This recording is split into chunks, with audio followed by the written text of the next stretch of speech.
الحمد لله وحده والصلاة والسلام على من لا نبي بعده اما بعد. حضرات گرامی، سرور دو عالم صلی اللہ علیہ وسلم کے جانثار صحابہ رضی اللہ عنہم اجمعین کا ذکر جمیل مبارک تذکرہ کوشش کی جاتی ہے کہ ہفتے میں ایک بار یہاں بطور خاص کی جائے. اللہ تعالیٰ اس کو قبول فرمائے اور ہمیں ان کے طریقوں کو اپنی زندگی میں اختیار کرنے کی توفیق دے. آج جس شخصیت کا ہم نے انتخاب کیا ہے وہ ایک عاشق رسول صحابی حضرت ابوذر غفاری رضی اللہ عنہ. ان کی زندگی ایسی گزری کہ وہ صرف اللہ اور اس کے رسول کے ہو کر رہے.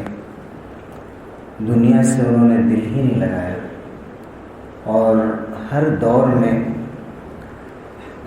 حضور صلی اللہ علیہ وسلم کے بعد بھی حضرت ابوبکر صدیق، حضرت عمر، حضرت عثمان رضی اللہ عنہ کے دور تک وہ رہے. ہر دور میں ہر خلیفہ اور رسول اللہ صلی اللہ علیہ وسلم کے جو ایک کے بعد ایک جانشین ہوئے ان کے بھی بہت ہی وفادار تابعدار بن کر رہے، جبکہ خود ان کی عمر بہت تھی اور مقام اور مرتبہ بھی بہت تھا، لیکن اطاعت کا جذبہ ان کے اندر بہت تھا. بڑوں کی بات ماننی ہے، جن کو بھی ذمہ دار بنایا گیا ہے، جو امیر ہیں، ان کی بات سے ذرہ برابر بھی وہ ہٹتے نہیں تھے. اور رسول اللہ صلی اللہ علیہ وسلم سے تو ان کو ایسی بے پناہ محبت تھی کہ حضور اکرم صلی اللہ علیہ وسلم کا جب تذکرہ وہ حضور صلی اللہ علیہ وسلم کے بعد بھی کبھی کرتے تھے تو بہت ہی محبت کے ساتھ کرتے تھے. کہتے تھے اوصانی حبیبی، اوصانی خلیلی، کہ میرے خلیل، میرے جگری دوست یا میرے بہت ہی محبوب رسول اللہ صلی اللہ علیہ وسلم نے مجھ سے یہ بات فرمائی، مجھے یہ وصیت کی. جیسے حدیث کی روایت بہت سے صحابہ کرتے تھے کہ حضور صلی اللہ علیہ وسلم نے مجھ سے یہ بات فرمائی، لیکن جب حضرت ابوذر غفاری رضی اللہ عنہ بیان کرتے تھے تو کہتے تھے اوصانی حبیبی بثلاث، مثلا بصلاۃ الضحیٰ والوتر قبل النوم والصیام 3 ایام من کل شہر. مثلا ایک موقع سے چاشت اور وطر اور ہر مہینے 3 دن روزہ رکھنے کی جو حضور صلی اللہ علیہ وسلم نے ان کو نصیحت فرمائی تھی اس کے بارے میں فرماتے تھے کہ میرے حبیب نے مجھے یہ وصیت فرمائی. اور کبھی زندگی پر انہوں نے چھوڑا نہیں ان عبادتوں کو، ان کو حضور صلی اللہ علیہ وسلم نے خاص طور سے ان کو ذکر فرمایا تھا اور ان سے کرنے کے لیے کہا تھا. کبھی کہتے تھے کہ حضور اکرم صلی اللہ علیہ وسلم جب بھی مجھے دیکھتے یا مجھ سے ملاقات ہوتی تو ضرور میرا ہاتھ پکڑ لیتے، یعنی ہمیشہ مجھے اپنے مصافحے سے سرفراز کرتے تھے. لم یلقنی قط الا اخذ بیدی. رسول اللہ صلی اللہ علیہ وسلم سے سوال کرنے میں بھی بہت بے باک تھے حضرت ابوذر غفاری رضی اللہ عنہ، اور اخیر دور میں تو بہت سوال کرتے تھے حضور صلی اللہ علیہ وسلم سے. خود اپنے بارے میں کہتے تھے اذا كنت اسأل عنها یعنی اشد مسئلہ، یعنی حضور صلی اللہ علیہ وسلم سے پوچھنے میں بہت سخت تھا اور شدت کے ساتھ سوال کرتا تھا. حضور اکرم صلی اللہ علیہ وسلم 1-2 بار اس وجہ سے ان سے ناراض بھی ہوئے، لیکن ان کی وجہ سے، ان کے سوالات کی وجہ سے امت کو بہت سارا فائدہ ہو. حضور اکرم صلی اللہ علیہ وسلم اپنی وفات سے پہلے لیٹے ہوئے تھے اور اتنے کمزور ہو چکے تھے کہ اٹھ نہیں سکتے تھے. جب حضرت ابوذر رضی اللہ عنہ پر آپ صلی اللہ علیہ وسلم کی نگاہ پڑی تو حضرت ابوذر کو حضور اکرم صلی اللہ علیہ وسلم نے وہ گلے لگانا چاہا، لیکن خود حضرت ابوذر حضور صلی اللہ علیہ وسلم پر جھک گئے اور حضور نے ان کو گلے لگایا اور چمٹا لیا اس کے بعد کیا ہوا یہ تو حضرت ابو ذر ہی جانتے ہیں کہ ان کے سینے کو کیسے ٹھنڈک ملی ہوگی، دل کو کیسا قرار ملا ہوگا۔ اس کے بعد ایسا لگتا تھا کہ حضرت ابو ذر کے اندر کسی قسم کا جو ایک پندار ہوتا ہے، ایک غرور انسان کے اندر کسی قسم کا بھی انسان کے اندر پیدا ہو جاتا ہے، کوئی خواہش دنیا کی پیدا ہو جاتی ہے۔ ایسا لگتا تھا حضرت ابو ذر کے دل میں وہ چیزیں بھسم ہو کر رہ گئی، کوئی خواہش دنیا کی بچی ہی نہیں ہوتی۔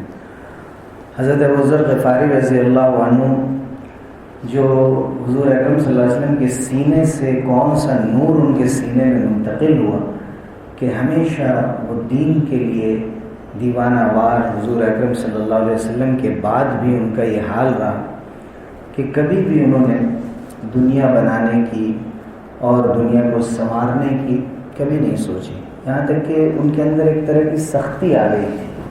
اور وہ جب انہوں نے سنا اس آیت کے بارے میں کہ لوگ سونا چاندی جمع کرتے ہیں، تو زکوٰۃ دینے کے بعد اگر سونے چاندی جمع کریں اور اپنے پاس روپے پیسے رکھیں تو شریعت میں اس کی اجازت ہے، لیکن حضرت ابو ذر غفاری رضی اللہ عنہ کو یہ بھی پسند نہیں تھا۔ آگے میں ذکر کروں گا کہ وہ ہر جگہ یہ آیت سناتے رہتے تھے کہ ضرورت سے بڑھ کے تمہیں رکھنے کی اجازت ہی نہیں۔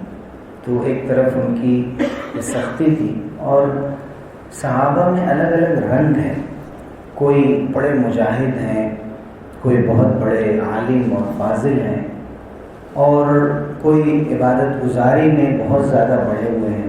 تو حضرت ابو ذر غفاری رضی اللہ عنہ کی نظر آخرت پر بہت زیادہ تھی، اور یہ غلبہ تھا ان کے اوپر، کبھی بھی ان کو چین نہیں آتا تھا، چونکہ ان کا جو بیک گراؤنڈ تھا جہاں سے وہ آئے تھے، وہ اصل دیکھنے کی چیز ہے کہ اسلام لانے سے پہلے ان کی حالت کیا تھی۔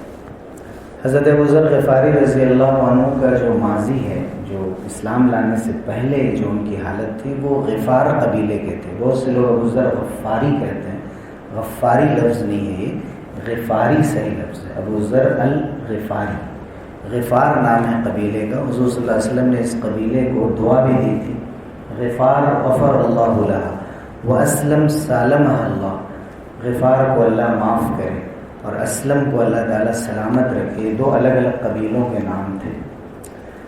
دراصل حضرت ابو ذر غفاری رضی اللہ عنہ کو جو قبیلہ تھا غفار، یہ مکے سے جو شام کو راستہ جاتا تھا سیریا کی طرف، اس راستے پر تھا۔ اور ہم لوگوں کو معلوم ہے کہ مکے اور شام کے درمیان کی جو تجارت تھی وہ بہت بڑھ چکی تھی۔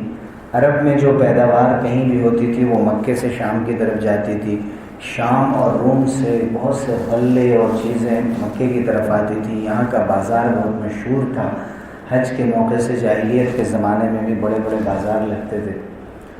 تو یہ سارے قافلے غفار قبیلے کی طرف سے ہو کر جاتے تھے۔ غفار کے لوگ گویا کہ ایک طرح سے جیسے آج کل کہتے ہیں کہ پڑھے لکھے لوگ نہیں تھے، اور ظاہر ہے کہ اس زمانے میں علم اتنا عام بھی نہیں تھا، لیکن غفار کے قبیلے میں ایک لالچ پیدا ہو گئی تھی کہ یہ اونٹوں سے لدا ہوا اتنا قافلہ ادھر سے گزرتا ہے، یہاں سے بھی جاتا ہے، وہاں سے بھی آتا ہے، تو انہوں نے اپنا ایک راستہ چن لیا تھا کہ ہماری طرف سے جاتا ہے، جیسے آج ٹیکس وصولی کرتے ہیں، انہوں نے طے کیا کہ ہم قافلوں کو لوٹیں گے اور جتنا زیادہ جمع کر سکتے ہیں جمع کریں گے۔ ایک ان کے اندر ایک جذبہ پیدا ہوا اور ایک غلط خیال پیدا ہوا، لیکن وہ اس میں اتنے زیادہ ماہر ہو گئے تھے کہ کوئی قافلہ ان سے بچ نہیں پاتا، کوئی بھی تجارت کا ادھر سے قافلہ گزرتا اور یہ لوگ لوٹ لیتے۔ جیسے عربی میں قطاع الطریق کہتے ہیں، جو راستے روک دینے والے اور ڈاکہ زنی کرنے والے، وہ لوگ تھے قبیلہ غفار۔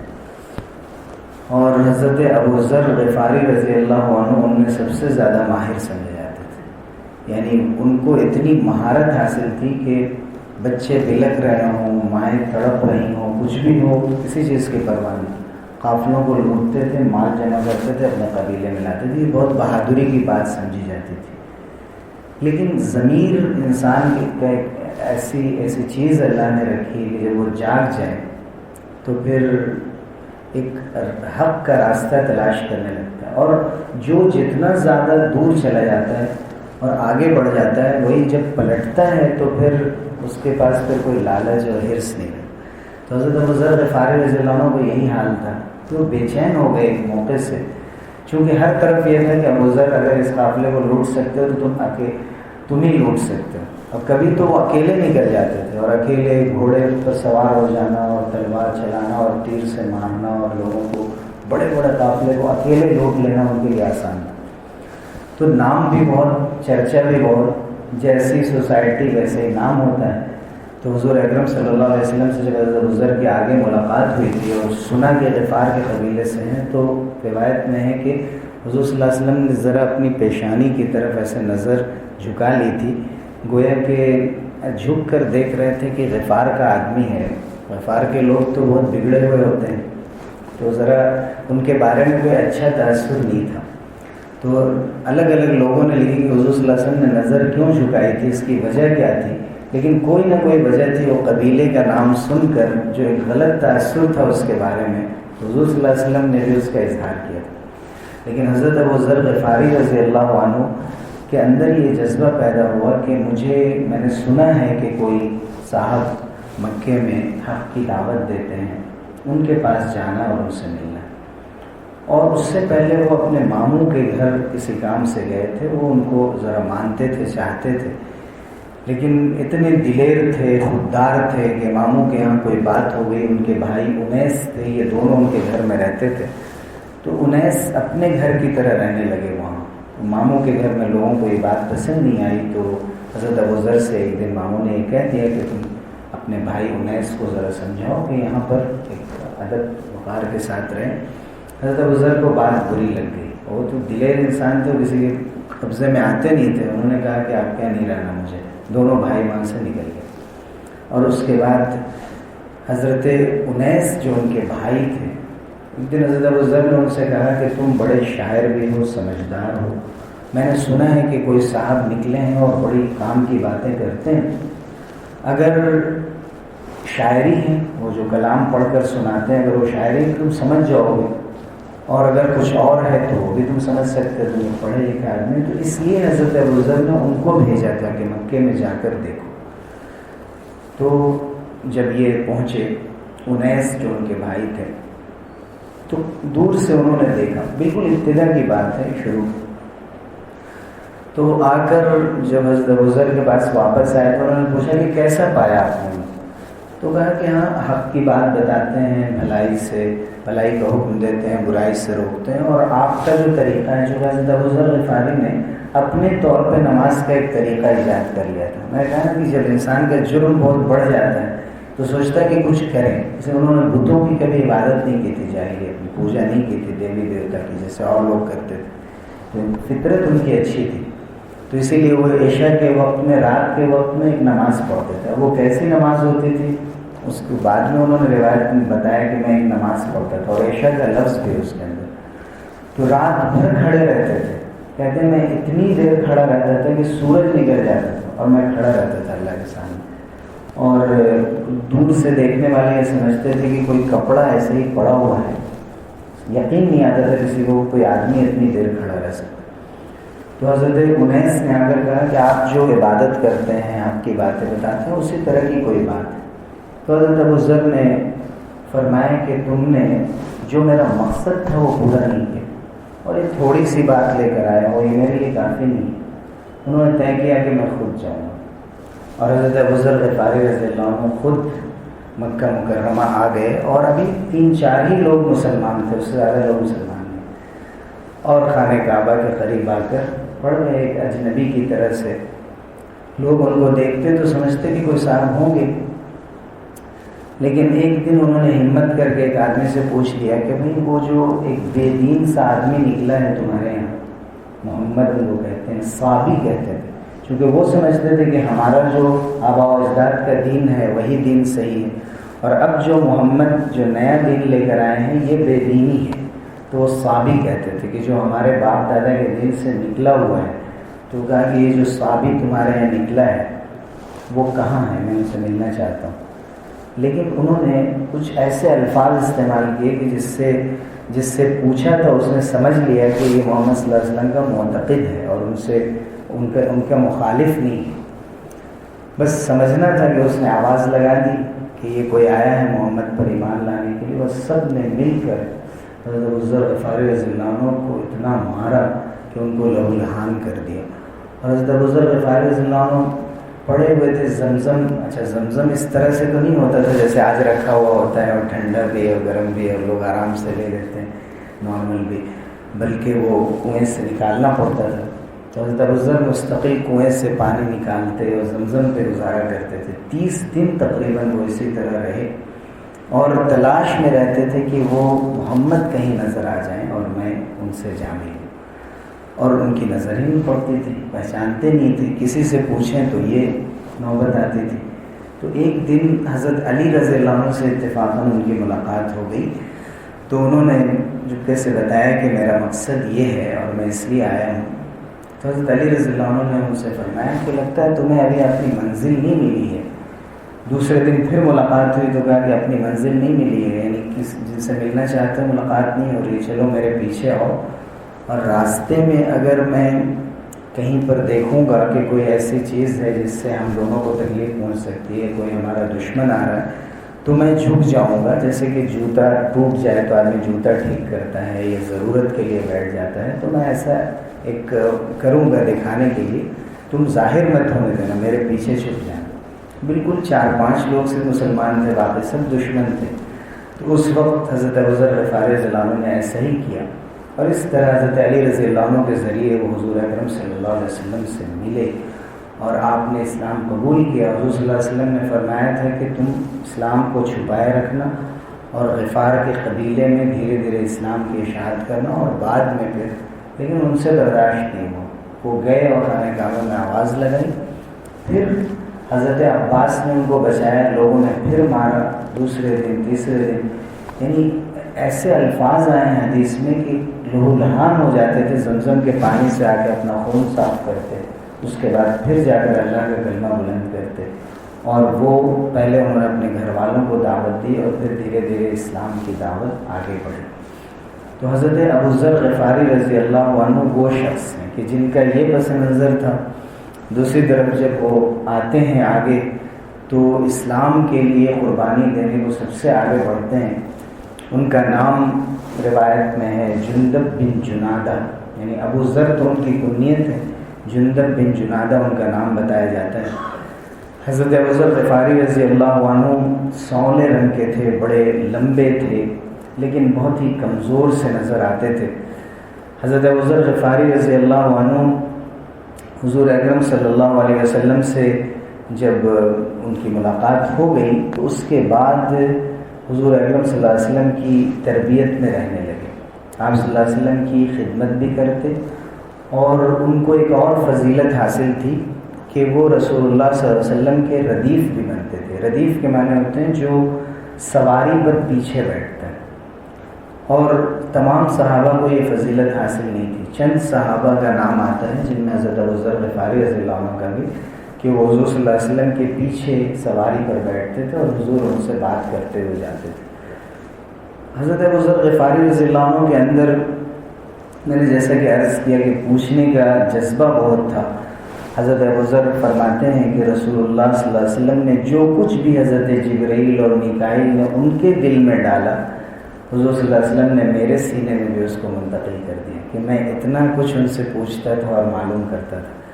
ایک مرتبہ پوچھنے لگے کہ اللہ کے رسول، یہ جتنے بھی مالدار لوگ ہیں یہ سارا اجر تو یہ لے کر چلے گئے، نمازیں پڑھتے ہیں جیسے ہم پڑھتے ہیں، روزے رکھتے ہیں جیسے ہم رکھتے ہیں، پھر ان کے پاس مال بھی بچتا ہے، وہ صدقہ بھی کرتے ہیں، لیکن ہم تو نہیں کر سکتے. تو رسول اللہ صلی اللہ علیہ وسلم نے ان کو بتایا کہ میں تم کو کچھ کلمات بتاتا ہوں کہ جن سے تم ان کے برابر آ سکتے ہو اور ان سے آگے بھی بڑھ سکتے ہو. رسول اللہ صلی اللہ علیہ وسلم نے پھر ان کو بتایا کہ ہر نماز کے بعد 33 مرتبہ اللہ اکبر اور 33 مرتبہ الحمدللہ اور 33 مرتبہ سبحان اللہ، یعنی سبحان اللہ الحمدللہ اللہ اکبر پڑھو اور اخیر میں لا الہ الا اللہ وحدہ لا شریک لہ لہ الملک و لہ الحمد وہو علی کل شیء قدیر پڑھ کر اسے 100 مرتبہ مکمل کر لو، یعنی 99 وہ ہوئے اور 100ویں مرتبہ میں یہ پڑھ لو. دوسری روایت میں ہے کہ 33 اور 34 پڑھا جائے. بہرحال حضرت ابوذر غفاری رضی اللہ عنہ حضور صلی اللہ علیہ وسلم نے یہ بتایا. حضرت ابوذر غفاری رضی اللہ عنہ کے بارے میں جیسے کہ ہم نے بتایا کہ وہ بہت ہی زیادہ زہد کے ساتھ زندگی گزارتے تھے، سادگی کے ساتھ زندگی گزارتے تھے.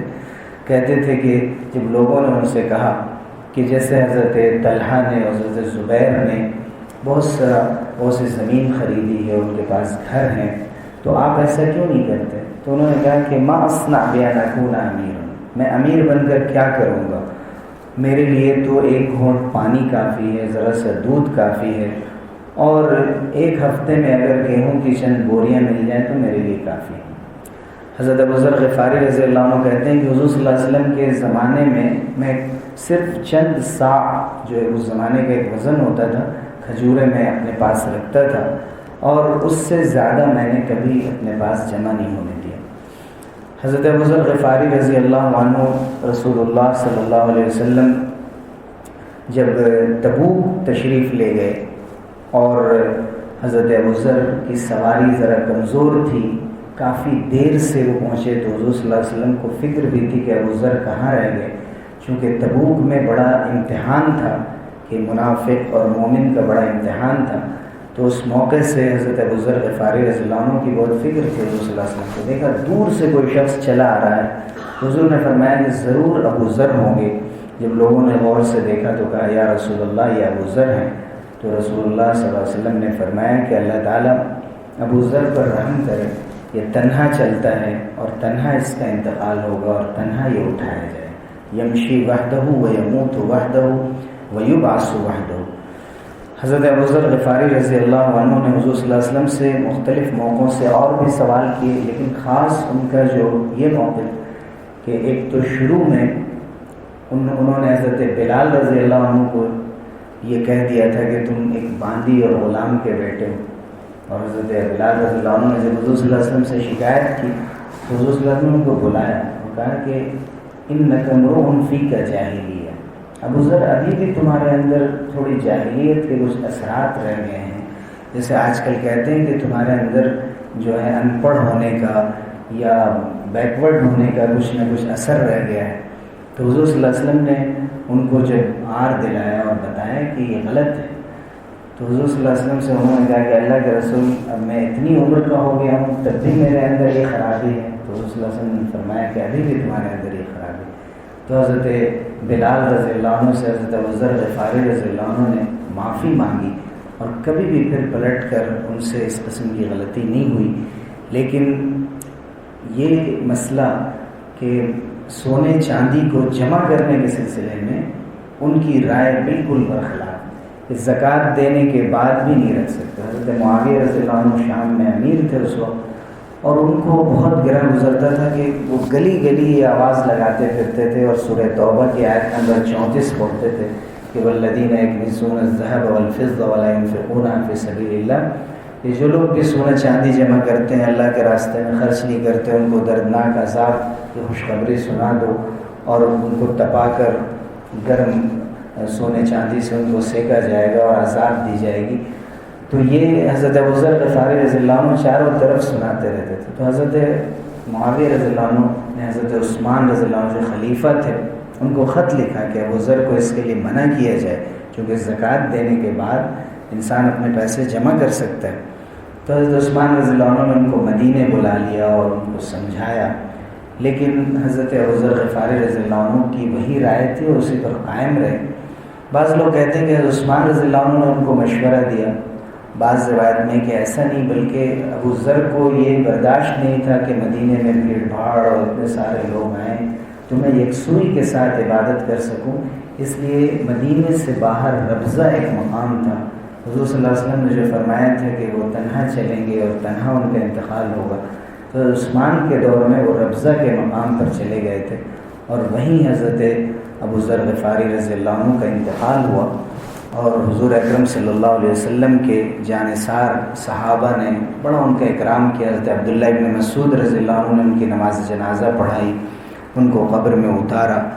اور حضرت ابوذر غفاری رضی اللہ عنہ کے بہت ساری ان کی حدیثیں اور بہت سارے واقعات ہیں، لیکن ان سب کا خلاصہ یہی ہے کہ حضرت ابوذر غفاری رضی اللہ عنہ کے اندر بہت زیادہ احتیاط تھی، زہد کا جذبہ تھا، سادگی تھی، اس کے ساتھ عشق رسول اتنا زیادہ تھا کہ وہ حدیث آسانی سے بیان نہیں کر پاتے تھے۔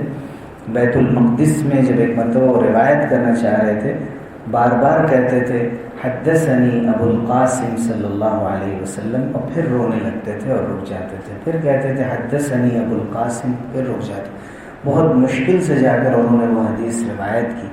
حضرت عمر رضی اللہ عنہ نے جب بیت المقدس اور یروشلم کو فتح کیا، اس میں بھی حضرت ابو ذر غفاری رضی اللہ عنہ حضور صلی اللہ علیہ وسلم حضرت عمر رضی اللہ عنہ کے ساتھ تھے۔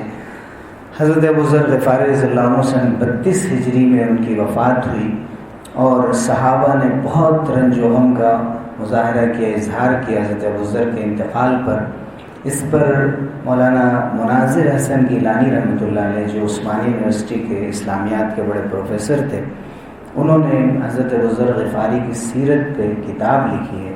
واقعی وہ کتاب پڑھنے لائق ہے، جس میں انہوں نے یہ دکھایا کہ حضرت ابو ذر کے اندر اللہ کے رسول کا کیسا سچا عشق تھا، اور اس کے لیے وہ کتنی قربانی دیتے تھے۔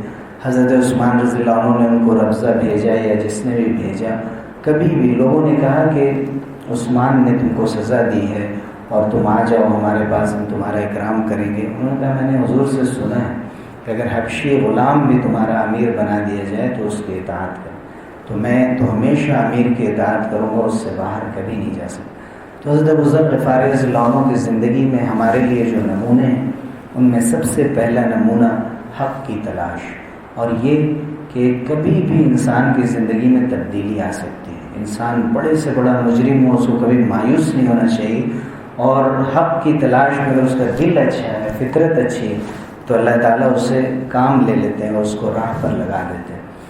دوسری چیز پھر ثابت قدم رہنا، ہر حال میں اس راستے پر قائم رہنا اور کبھی اپنے قدم کو ڈگمگانے نہ دینا۔ حضرت ابو ذر غفاری رضی اللہ عنہ نے یہ کر کے دکھایا، اور نہ صرف یہ کر کے دکھایا بلکہ جب مال کا انبار لگ گیا تھا عثمان کے دور میں، تو اتنی فتح ہوئی تھی چاروں طرف سے، اور بڑے بڑے لوگوں نے دنیا کی جو وسعت تھی، آسانی تھی، اس کو استعمال کیا، اختیار کیا، لیکن حضرت ابو ذر رضی اللہ عنہ نے ہمیشہ اپنے کو دنیا کی محبت سے بچایا اور عزیمت پر عمل کرنے کی کوشش کی، تاکہ کم سے کم اللہ کے یہاں ان کو حساب دینا پڑے۔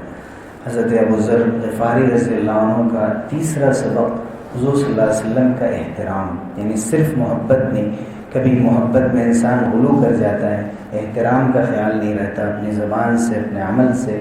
حضرت ابو ذر غفاری رضی اللہ عنہ نے وہ احترام بھی کر کے دکھایا اور آخر تک اس پر قائم رہے، اور بے شمار ایسے واقعات ہیں کہ حضور اکرم صلی اللہ علیہ وسلم نے نام لے کر حضرت ابو ذر سے نصیحت کی، جیسے فرمایا کہ یا ابا ذر اتق اللہ حیث ما کنت، اے ابو ذر اللہ سے ڈرو جہاں بھی تم رہو، واتبع السیئۃ الحسنۃ تمحوها، اور جب بھی کوئی برائی ہو جائے تو نیکی کر لو، وہ نیکی اس برائی کو مٹا دے گی، وخالق الناس بخلق حسن، لوگوں سے اچھا سلوک کرو اور اچھے اخلاق سے پیش ہو۔